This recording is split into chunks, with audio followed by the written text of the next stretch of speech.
Ini adalah cerita kronologi tewasnya Marsinah yang tak wajar.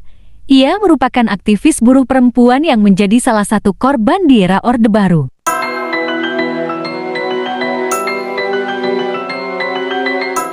Mei tahun 1993, jasad Marsinah ditemukan di gubuk persawahan Dusun Jegong, Nganjuk, Jawa Timur. Jasadnya dipenuhi luka-luka, bahkan kemaluannya ditembak oleh pelaku.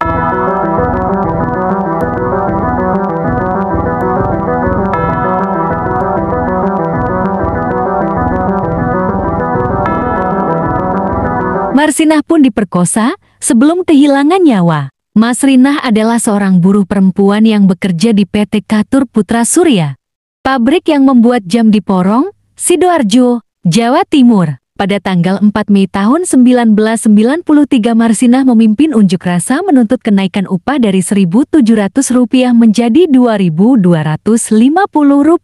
Tentunya kenaikan upah membuat pengusaha keberatan. Kebanyakan pengusaha menolak aturan tersebut, termasuk PT Catur Putra Surya. Bianto, rekan Marsinah, menuturkan, manajemen PT Catur Putra Surya hanya mau mengakomodasi kenaikan upah dalam tunjangan, bukan upah pokok. Permasalahannya, jika buruh tak masuk kerja karena alasan sakit atau melahirkan, tunjangannya akan dipotong. Negosiasi antara buruh dengan perusahaan pun gagal. Karena itu, buruh menggelar mogok kerja pada 3 Mei tahun 1993. Ada 150 dari 200 buruh perusahaan yang saat itu melakukan aksi mogok kerja. Hari pertama mogok kerja, Yudo Prakoso, koordinator aksi, ditangkap dan dibawa ke kantor Koramil Porong. Yudo Prakoso dituduh mengorganisasi pemogokan dan dituduh melakukan protes dengan cara yang mirip aksi Partai Komunis Indonesia (PKI). Akhirnya aksi demo pertama tak berhasil.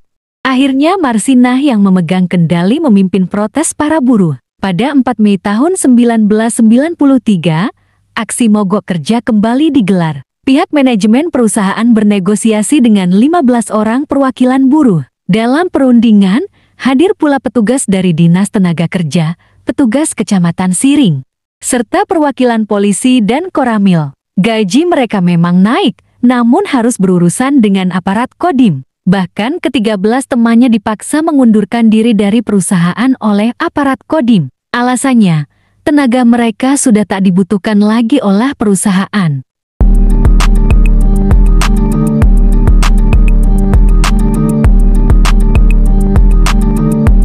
Berada dalam tekanan, akhirnya 13 buruh itu menandatangani surat pengunduran diri. Marsinah yang mendengar hal tersebut marah dan akan memperjuangkan hak teman-temannya yang di-PHK.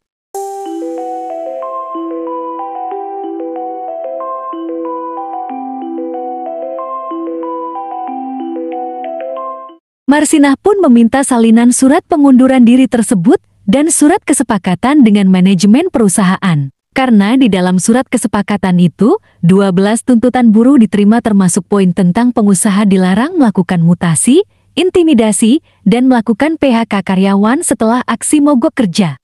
Disinilah awal Marsinah hilang dan ditemukan tewas.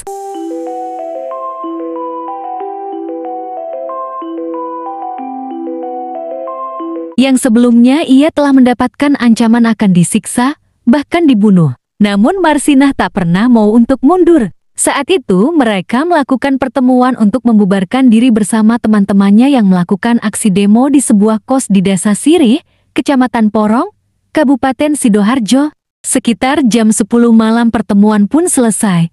Teman-teman Marsinah pun kembali ke kos masing-masing. Tapi Marsinah pamit makan ke seberang jalan raya Porong. Naasnya hari itu adalah pertemuan terakhir mereka dengan Marsinah.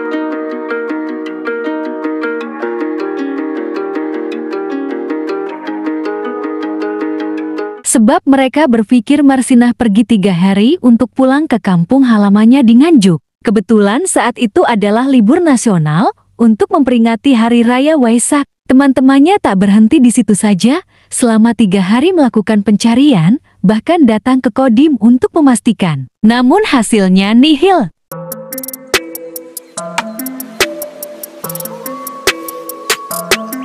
8 Mei tahun 1993 Marsina ditemukan tak bernyawa dalam kondisi tubuh dipenuhi luka-luka tak wajar di sebuah gubuk pematang sawah di Desa Jagong, Nganjuk. Alat kelaminnya pun ditembak pelaku.